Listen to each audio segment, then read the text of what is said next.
什么时候带我去青丘见你父母啊？待我说服我家姥姥和我爹爹之后。我怎么把心里话说出来了？帝君不会生气吧？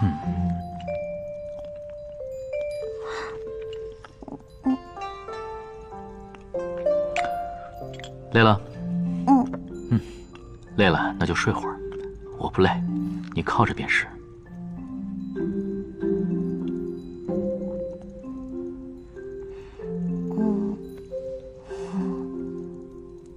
你先暂且委屈几日，等我说服我家姥姥和我爹爹之后，我就带你回青丘。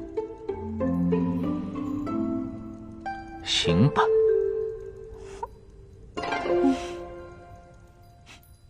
所以沉香离家出走，其实是为了救被压在山下的三圣母。有些人离家出走是行孝道，而有些人出走大半年了，一声不吭，仇煞家里人。小阿离，你以后长大了可不能学这花样。凤九姐姐离家出走回来啦！乖，听你小舅舅讲故事呢。都是些话本上的事了，我倒想听听新鲜的，你可同我讲讲。阿离最喜欢听新鲜故事了。凤九姐姐，你掉到梵音谷的事儿，小阿离，你先去一旁玩会儿，我有正事同你姐姐谈。阿离嘴巴可紧了。阿离听到三爷爷说凤九姐姐和帝君哥哥亲亲的事都没说出去。小叔，你怎么还在这儿啊？你没有回青丘啊？我在等你啊，不把你带回去，青丘的大事怎么交代啊？等我做什么呀？反正我也经常出去溜达，在青丘也不算什么大事啊。你这样，折颜上神肯定要恼我喽。看来你是忘了最近你身上担着什么大事了？什么大事啊？看来果然忘了。那我提醒你一下，你的冰藏之礼就在15日之后。对了，我真把这事儿给忘了。小叔，你就当今天没见过我吧，我等15日之后再回来好了。原本我是可以变成你的模样替了你，不过既然你回来了，可别再偷懒了。还有15日，每日少睡2-3个时辰，也尽够准备了。可是我一日也才睡4个时辰。怪可怜的。不过年轻人嘛，每天睡1-2个时辰也不碍事，还没到你熬通宵的时候呢，你就知足吧。知道了，我会好好准备的。虽然我们青丘的礼仪不如九重天繁重，不过这大体上的礼仪总得有。好。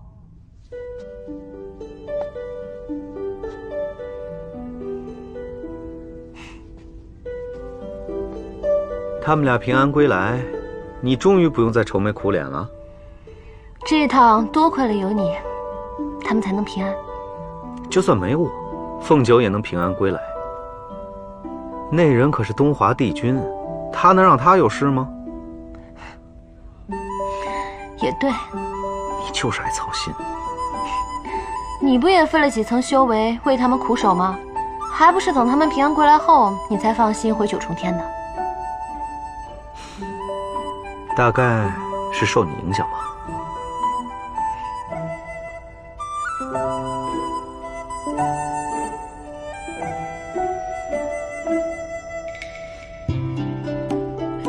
怎么了？这样盯着我瞧，怪让人不自在的。就是觉得你怎么没去找凤九啊？之前他来九重天，你俩可是天天都处在一处啊。他现在哪有空跟我玩乐啊？他们俩已经不愿分开到这般田地了。他呀，现在正为如何让家里接受帝君而烦心，偏偏又撞上冰藏之礼，哼，如今是烦上加烦。冰藏之礼，就是青丘每一位新君继任后必行的一个礼，几位新君必须亲手打出一款趁手兵器，于典礼那日当着八方仙者的面藏于名下治所的圣地，以为后世子孙留用。我记起来了，当年我也参加过白浅的冰藏之礼，在四海八荒可是算得上很重要的盛事。他准备的如何了？这丫头倒是早就造好了一把和须剑，只是装剑的剑匣尚未做好。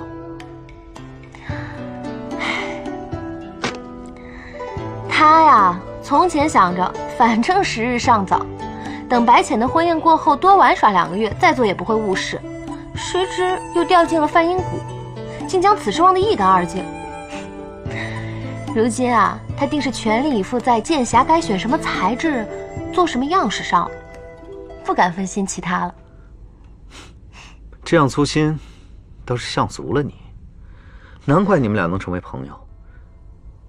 可他那杵着一个东华帝君，帝君做剑匣的水平可谓是一流，有东华在，必定在1、2日完工。这种紧要关头，凤九把它供在那里，不拿出来用一用，岂不是暴殄天物？大约凤九温存几句，东华一心疼，也就帮他做了，何来的烦心困扰？这种风流手段倒是像足了你，怪不得你俩成不了朋友。凤九可是说了，有帝君在，自然是万无一失。但什么事都靠帝君，也忒不上劲了吧？再说，帝君也不想他成一个只能依靠东华帝君的废物。这件事儿顶多帮他筹划筹划织剑匣的进度，别的大约也不会多伸手吧。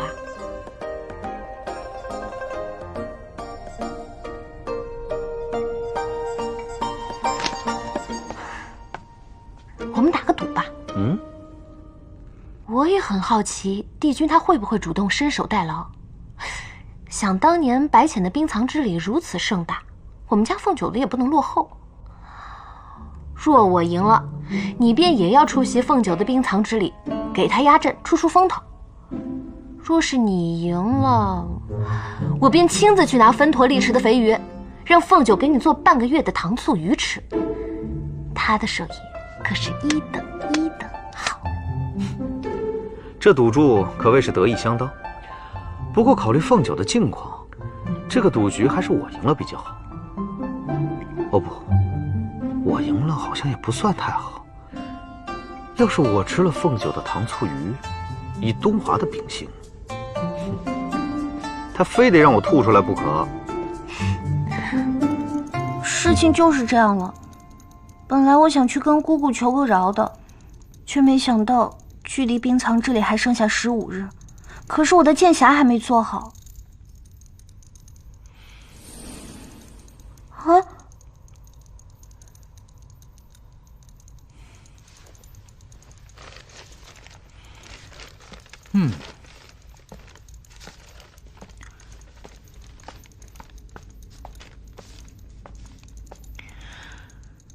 照着这个进度图，如无意外，剑匣会在15日内做好。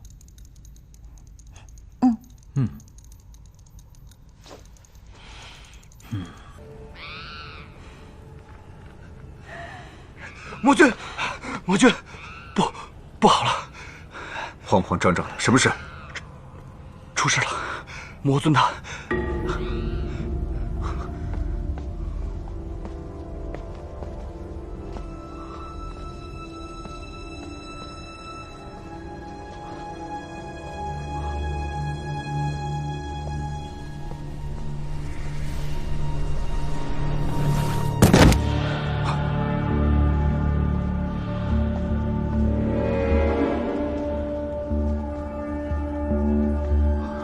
拜见魔尊。拜见魔尊。魔尊，你如此大动干戈，如何可以瞒住众人？这区区10几个废物，怎够本尊享用？是，魔尊你法力无边，但是为了让你恢复功力，我族怕是所剩无几，如何与神族对抗？你现在是在质疑我吗？属下知错，属下不敢。魔尊威武，天地不惧，是我族无上的荣光。妙意渊不断加强，我要尽快拿到血泪。从今日起，每日运送100名魔族弟子供我西施，不得有误。100名魔族弟子。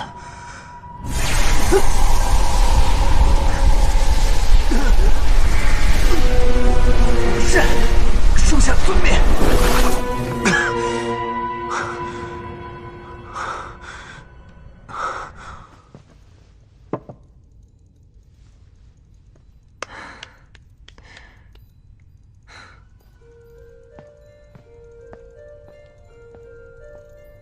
帝君，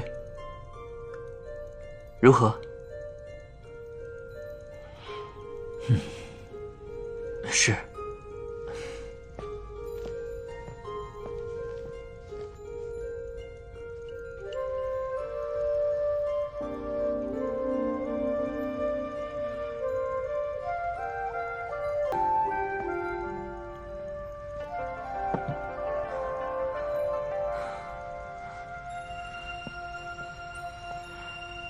帝君，如何？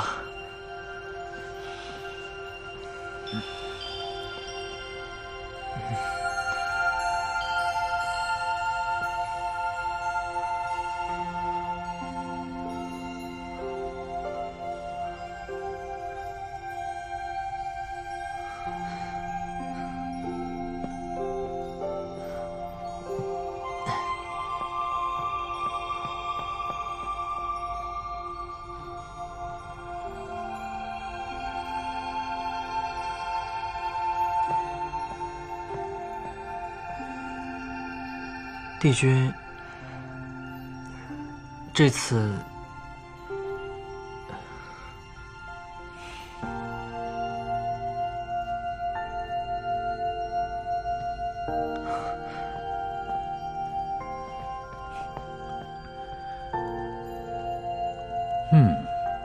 这个位置还不错。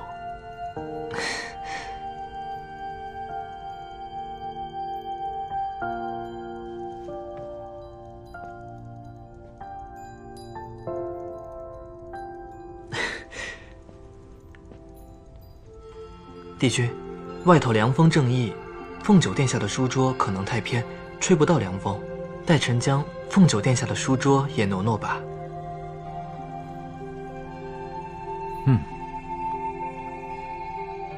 挪挪也好。是。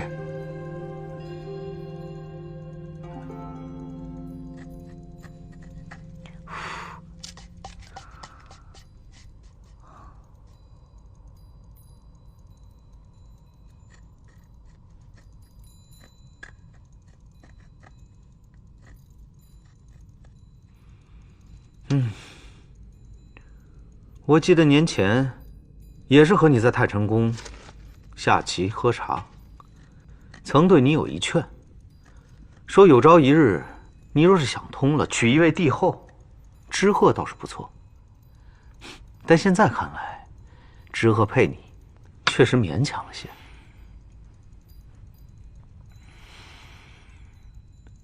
我这个义妹心底原本单纯，我又受恩于她的父母，不免事事照拂。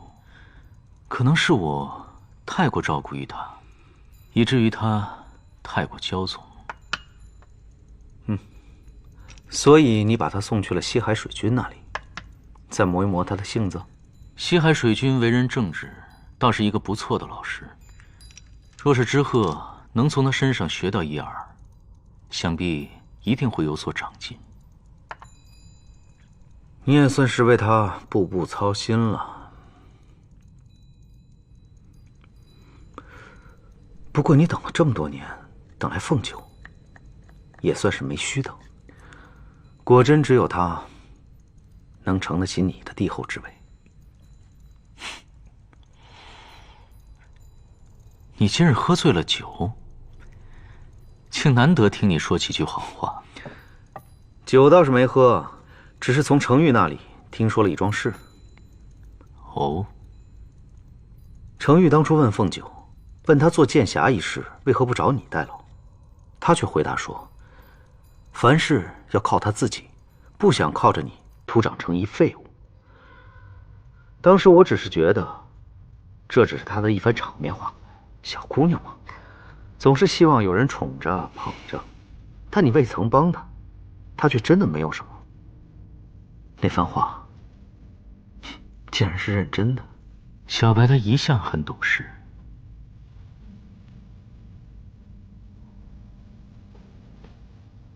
帝君，3殿下。何事？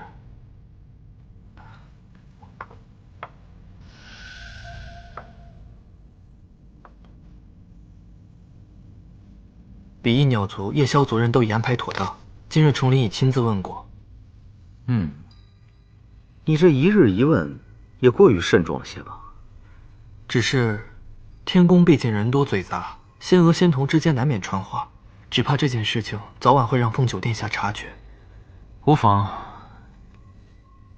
他现在忙于冰藏之礼，没时间分心。待礼完，我便带他去碧海苍陵，大婚前则回来。你也过于太呵护他了。他才多大，应该好好让他享受一番新婚的喜悦。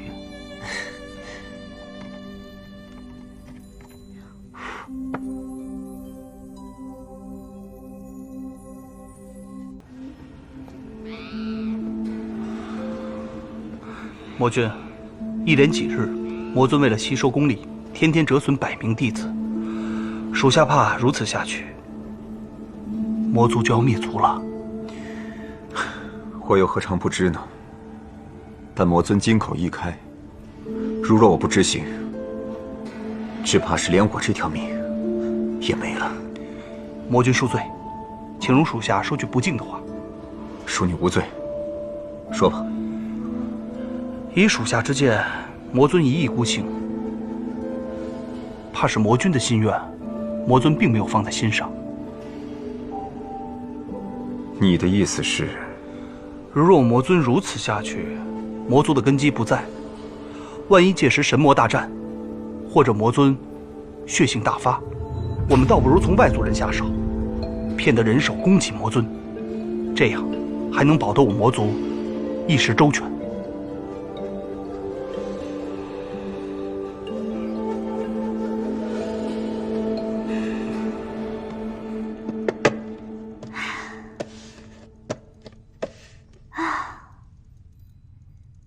距离冰藏之礼还剩下不到2日了，这桩大事终于要有一个了结了。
我记得苗样的活儿你早就做好了。这么晚了，你还在画什么？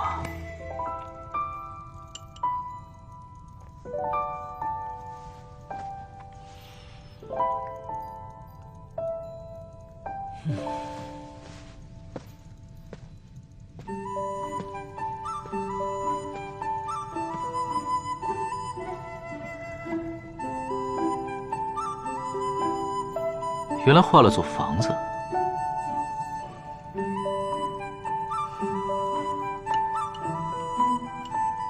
怎么不说话？剑侠已经完成了，我一时睡不着，所以就描个图来看看。其实，姑姑留在青丘的狐狸洞，我住不习惯。我早就想在外面的竹林盖一个小竹楼了。而且这个图以前描过，只是没有你跟小狐狸崽子的卧间，所以我想要重新描一遍，让米谷给我盖一栋。虽然你一年之中在青丘可能只有半年留宿，可是我觉得这间是给我的。我倒是挺闲，太晨宫和青丘都没有太大所谓，可以一直常住在青丘。但我以为我是宿在你房中，为何又给我另置了一间？这就是我考虑的周到之处了。万一我们吵架了，那你要住哪儿啊？没有卧间，难道你要睡书房啊？我觉得我再如何惹你生气，你也不该将我赶出去。先不聊这些了，这些都是细枝末节的事情。现在最重要的呢，就是要想一想，到底要给狐狸仔留几个房间备着。你觉得留几间好？留几间就是生几个，是这个意思吧？那留一间就够了。可是我想要留2间，因为狐狸仔要有2只才热闹的。可是呢，我又在想，如果说他们2个人玩得亲，就不亲我这个娘了，到时候不同我玩，我该怎么办？那就生2个。这张图你也不用动了，把我的那间给他们，就这么定了。可是我还没说完呢。不睡觉，哪里来的小狐狸崽子？可是我的剑匣你看了吗？我做得好吗？看到了，做得非常好。你得去补一补觉了。好了这么多天了，你不累吗？可是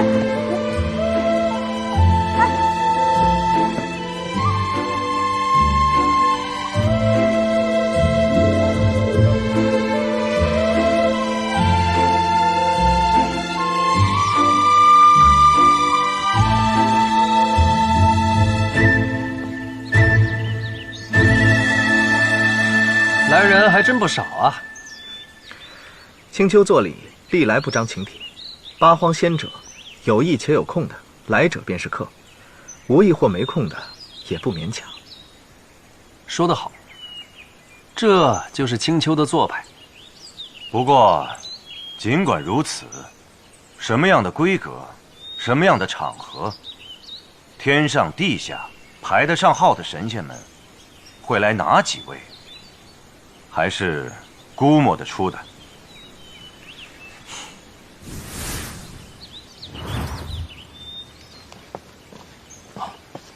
帝君，帝君，请坐。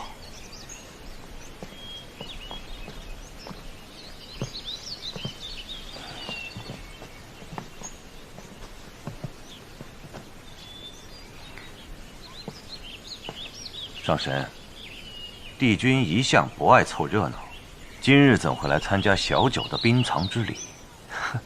这个嘛，日后自会分享。这冰藏之礼可有什么讲究？今日啊，凤九殿下将提着刚铸成的何须剑，穿过此阵法，过得了才能踏上百级草阶，藏剑于圣峰中。若是过不了，就得重新占卜，待100年之后再行一场冰藏之礼。此阵法何人所设？这阵法是在冰藏之礼开创之初，由白纸帝君亲自种下的法术。待礼台开启之时，法术亦自动开启，合成难以预料的法阵。既是白纸帝君亲自所设，想必不比等闲。这桩礼之所以盛大，是因为他对新君的严苛。若是输了，在这之前100年间铸剑的心力全毁不爽，还丢人。以小白要强的性子，难怪他要连夜通宵了。你算是有眼福的，能亲眼见得凤九的冰藏之礼。他们青丘着盛装行重礼的机会很少，一生中最重的一场礼，也就是这个时候吧。前些日子，夜华那小子同我喝酒，言语中十分遗憾，未能亲眼见得白浅上身的冰藏之礼，他只能从典籍中的字里行间去想象他当年的模样。你说，小白他刚出生时是什么样子？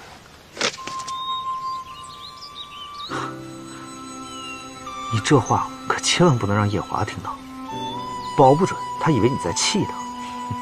同是青丘的女婿，他可比你早先行事，经验丰富，小心他给你使绊子。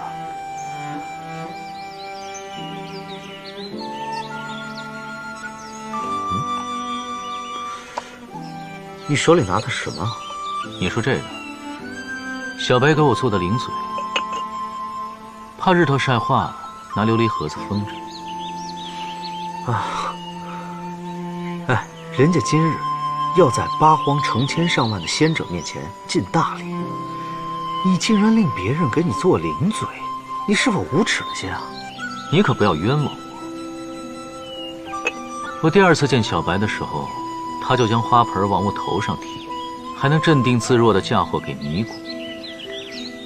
区区一个小阵仗罢了，你以为他那么容易紧张吗？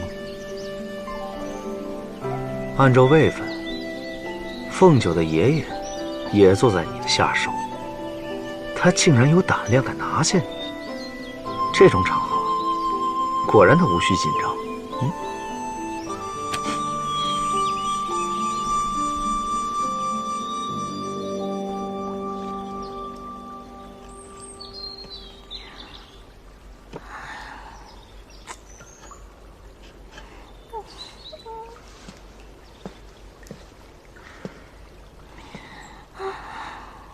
你既已准备妥当，以你的功力，应付冰藏里的几个阵法，应不在话下。怎得如此紧张啊？小叔，我不是紧张这个，爹他来了吗？你这可不是废话吗？今日由你爹替你主持冰藏礼，他能不来吗？那娘呢？其他叔叔呢？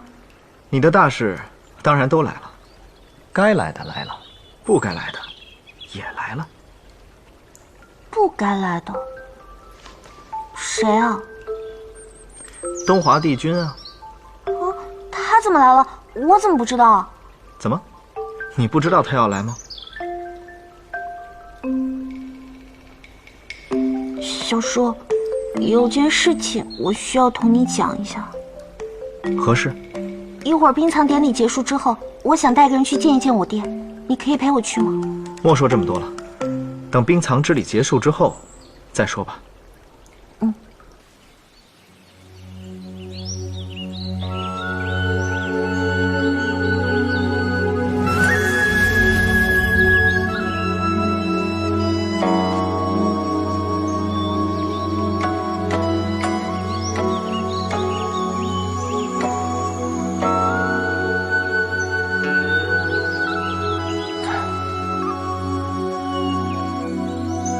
时辰已到，请各位仙者静心观礼。冰藏之礼，现在开始。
就这么打着慢慢拖时辰，肯定是无法破阵的。爷爷施下这个阵法，虽每一回生出的法阵都不尽相同，但结阵的先者始终是10人。这么说的话，那多出来的众人之影，只可能是幻影。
打得漂亮！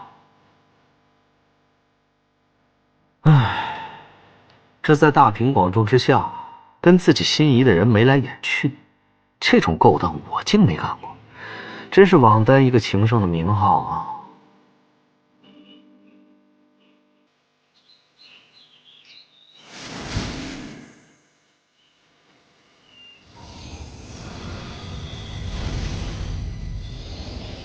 终于可以好好显摆显摆这几日辛苦做的剑侠了。情义何须？藏此堂庭，武德永固，佑我东荒。少君大德，承此神明，情义何须？藏此堂庭，武德永固，佑我东荒。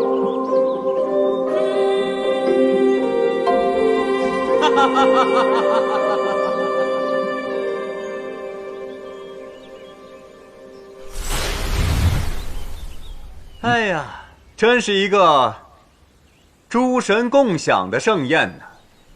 不过依在下看来，凤九殿下这次的冰藏礼好像少了一个步骤。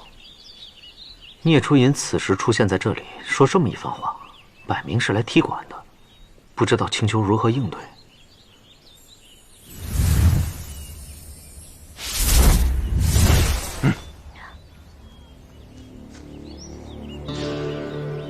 本君听闻，魔族一贯潇洒，不拘礼法，却不想玄之魔君倒是重礼得很。今日我们青丘在自家地盘上行一个古礼，还累玄之魔君大驾前来提点一二，真是惭愧惭愧。白衣上神，此言就诧异了。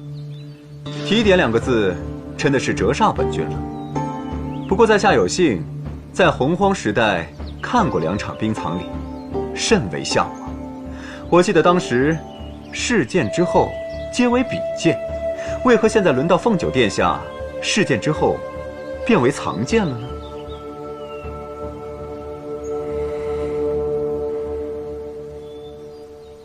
怎么回事？我听闻，青丘的冰藏之礼，确实有比剑这一环节。同辈的仙者们皆可挑战新君，输了到无妨，赢了可以得新君一个许诺。那为何近来的冰藏之礼却取消了这个环节？我听闻白纸帝君之所以定下这个环节，是为了激励白家的子孙自小修习，在同辈之中拔得头筹。可后来轮到了白浅女君时，帝后可怜她是个女儿身，就天天跑到白纸帝君面前去哭。白纸帝君后来也生出了一丝恻隐之心，就将冰藏之礼中比剑这一环节自动取消了，且默认今后青丘若再出女君，也可自动取消比剑这一环节。既是如此，聂初吟今日前来比剑，岂不坏了规矩？可惜就是这事儿并没有载入青丘的礼册，也做不得数啊。他今日前来，还能捞上一把，于情于理，你还说不了他什么。既然青丘的冰藏礼法则未变，就该有一场比试。一直听闻凤九殿下剑术出神入化，在下想与凤九殿下切磋一二。即便该有一场比剑，魔君与小女也当不得同辈二字，又何谈切磋？还请魔君自重。白衣上神此言又诧异了。在青丘，凤九属于孙辈，在下也是第3代魔君，那这样看来，我和凤九属于同辈了。白衣上神，在下最新剑术，诚心想与凤九殿下切磋一二。我是魔族的人，但也是输得起的人。难道凤九殿下是神族的人，却是个输不起的人吗？哼，原本是一场你族内的比试，他这么一说，倒成了2族后辈的较量。神魔2族近年虽然修得木林，但终究在根儿上有了嫌隙。小聂魔君这么一挑衅，8荒6合都在看着，这下小九不上也得上。我倒是不明白了，他放着个好好的魔君不做，非要来凑这一场热闹，还落下个以强凌弱的名声。父亲，既然魔君执意赐教，也不知何时能够遇上这样的高手。小九愿一试，定会有许多收获。凤九殿下快人快语，如此甚好。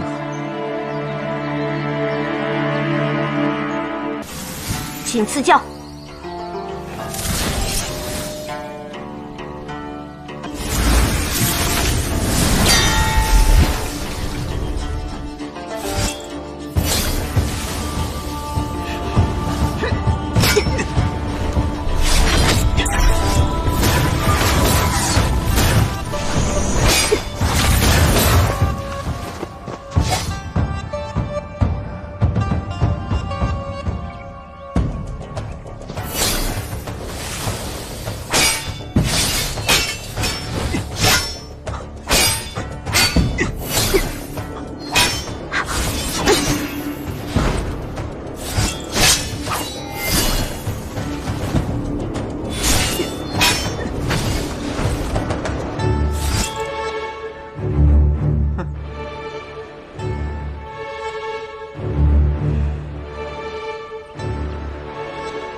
看来是聂某高看了凤九殿下的剑术。神族之剑不过如此嘛。魔君虽长了我8万岁，约莫大了我3倍，但魔君与我毕竟是同辈人，竟没想到能赢了凤九。凤九真是心服口服。殿下还真是牙尖嘴利。不过这场比试是在下赢了，成王败寇。殿下答应聂某的承诺。等等。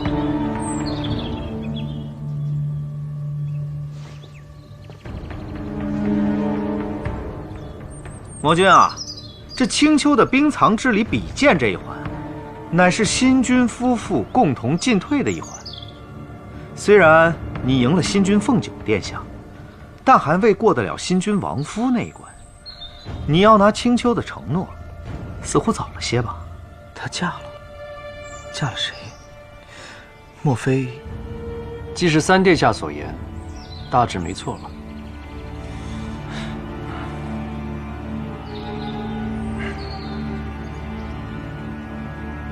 王夫，在下未曾听闻凤九殿下有王夫，但没关系，在下也未必打不过，请上台吧。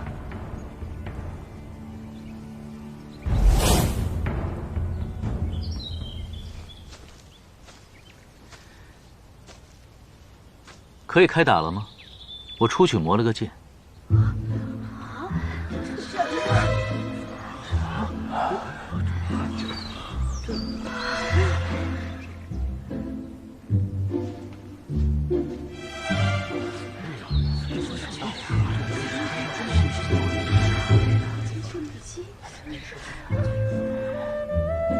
早知道你会输，不用觉得给我丢了脸。累吗？不累。怎么就输了呢？无妨。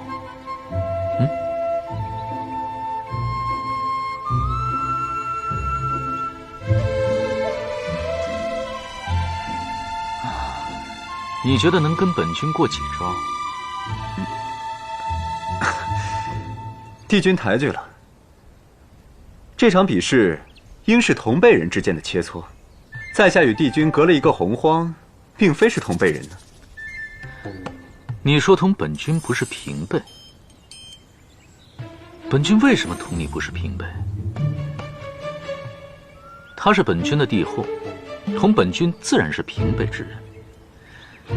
你方才说你与他是同辈之人，那你同本君当然是同辈之人了。听说你醉心剑术，真巧，本君也醉心剑术，可见你我有缘。开打吧，让你3招。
帝君好功力，在下败了。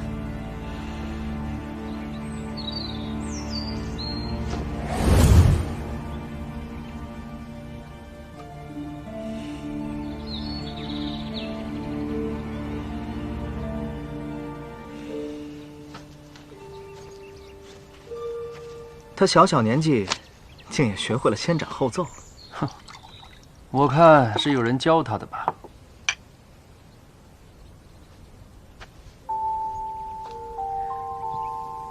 你做得很好。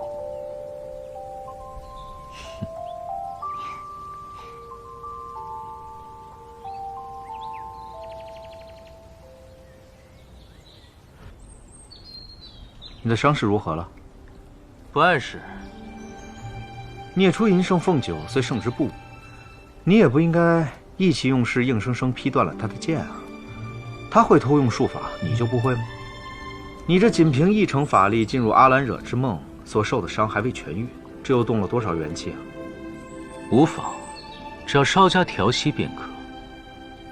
你先回去吧，我等着小白一起走。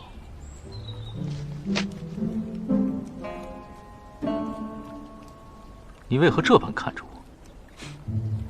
你跟凤九的这段情缘，那句话怎么说来着？真不动则已，一动就跟天雷勾动地火一般。但凡与他沾上边的，你都是这般半分都不肯相让啊！哪里还有稳坐太晨宫、不理世事几万年的尊神模样？那跟程昱沾上边的，你可曾让过半分？我去找小白了，一会儿还要同他一起去拜见岳家。你这样孤家寡人的，还是快回宫去吧。若是有个意外，恐怕过个几万年都没人发现。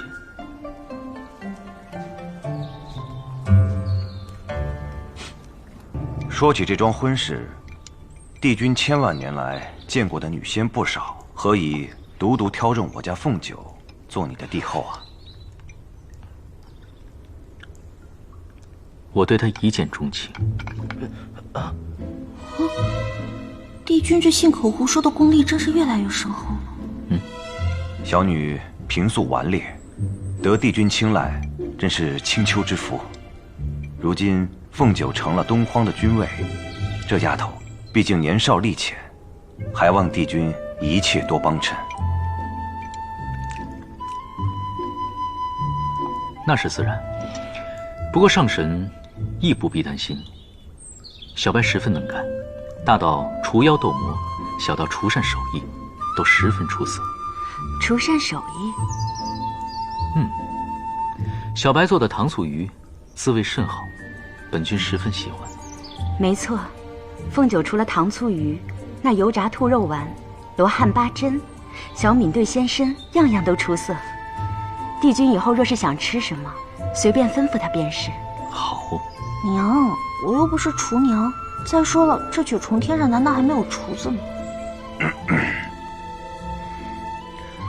可不知道帝君准备什么时候办婚事啊？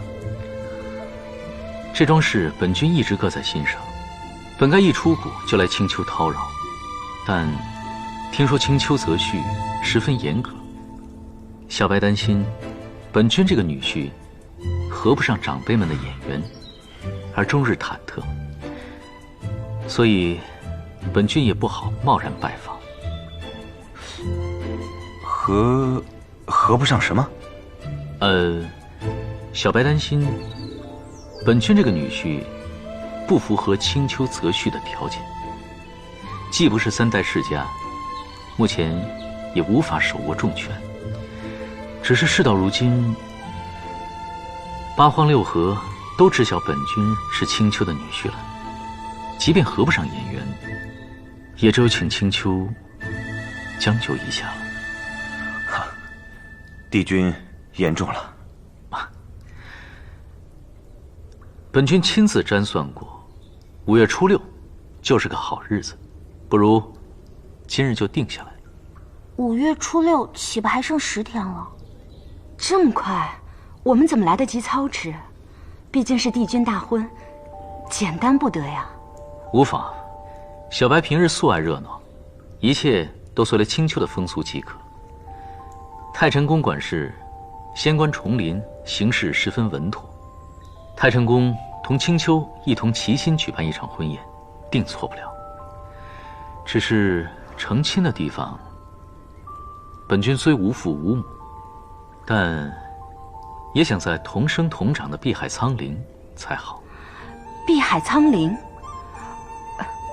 如此圣地，乃是父神赐予帝君成长的地方，怎可被我等去叨扰？怎是叨扰？我同小白最重要的事，也该让八荒的众神在碧海苍陵一同喝一道喜酒，方显郑重。帝君为了凤九，竟然愿意打开碧海苍陵。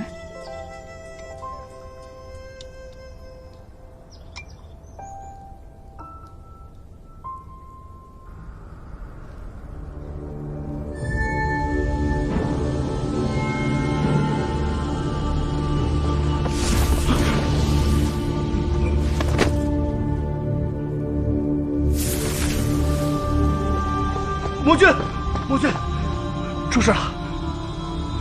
苗洛偷走了圣物血泪，血阳魔君，请你立刻前往大殿，什么？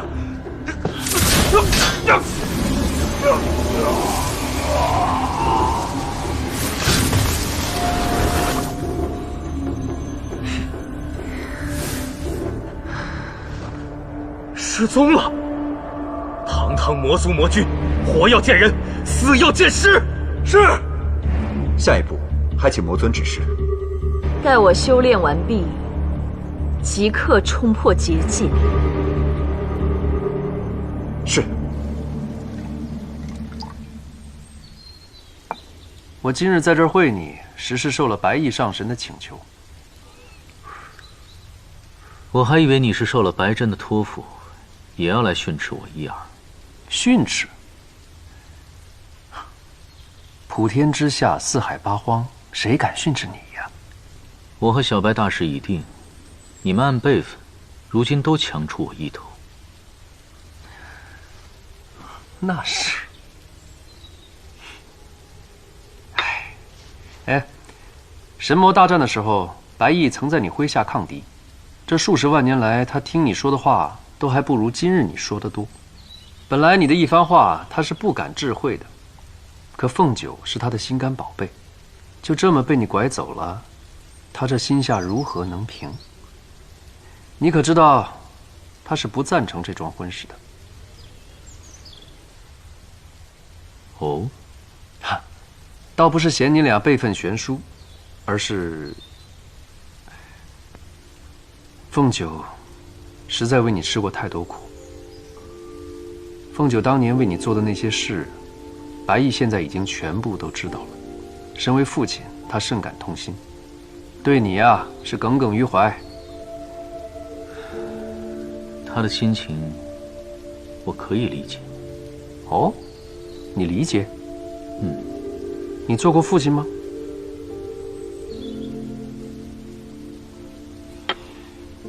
不过如今，小九一心要向着你，你又在冰藏之礼上弄得人尽皆知，白毅自然不便说些什么，所以，他让我来问问你，不知你愿意给凤九一个怎么样的未来？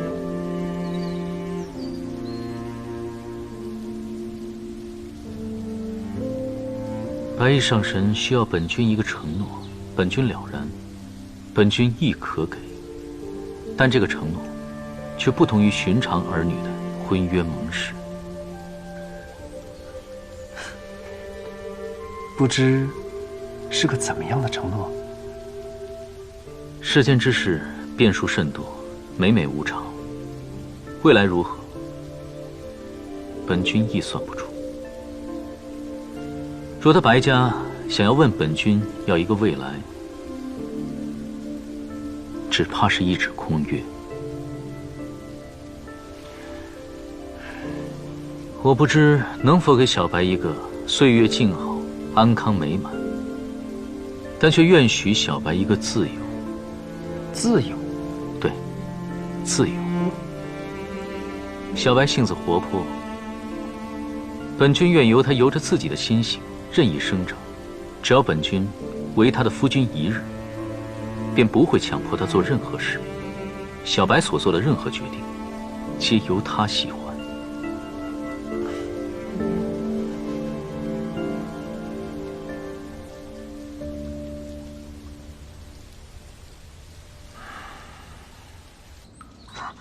我爹同意了。嗯，那你到底是同我爹讲了什么，他才同意的？干什么呀，神神秘秘的？你到底同我爹讲了什么？你不需要知道。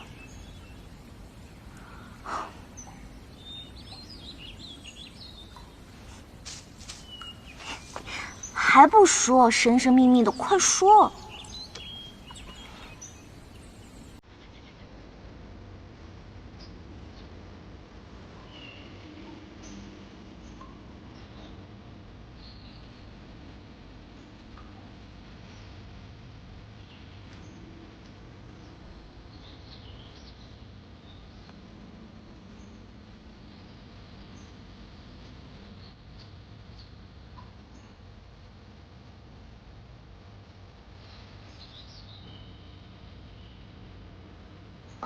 所以，你到底同我爹讲了什么？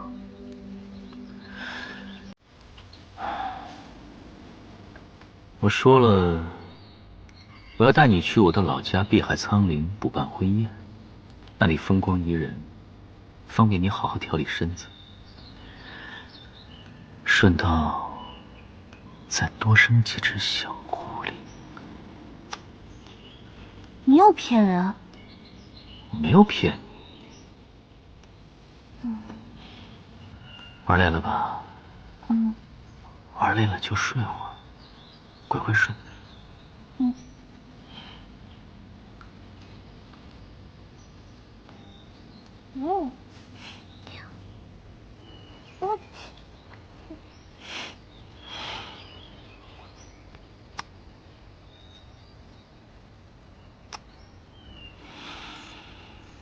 帝君他老人家将玄之魔君聂初莹手中铁剑一招劈开，只见瞬间那厚重铁剑竟如剥笋般剥出2枚，而帝君的苍河正停在聂初莹的胸口。不出1招之内，竟演出此等无论招式还是力道皆变化无穷的高妙剑法。在场的仙者们一时全傻了，一面倾倒于帝君持剑的冷峻风姿，一面自卑于同上古之神相比，近年来他们的仙术不昌究竟是到了何等地步？唉，幸亏魔族在术法意图上发展的也不是很好，令诸神稍感安慰。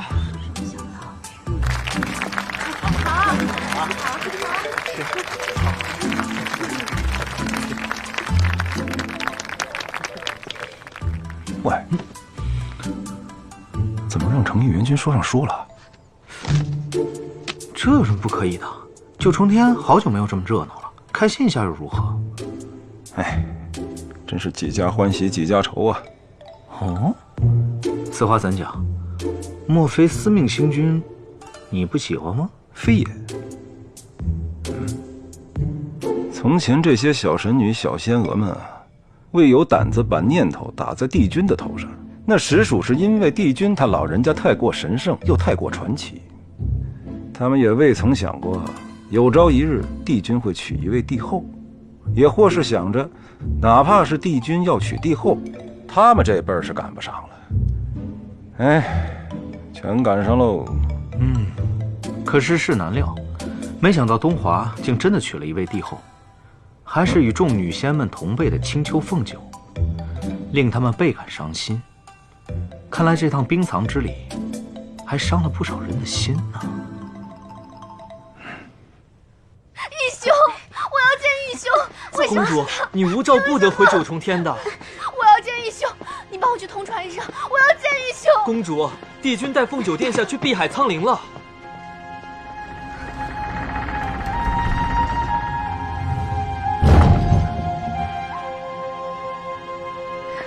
碧海苍陵，义兄竟然带他去碧海苍陵。义兄，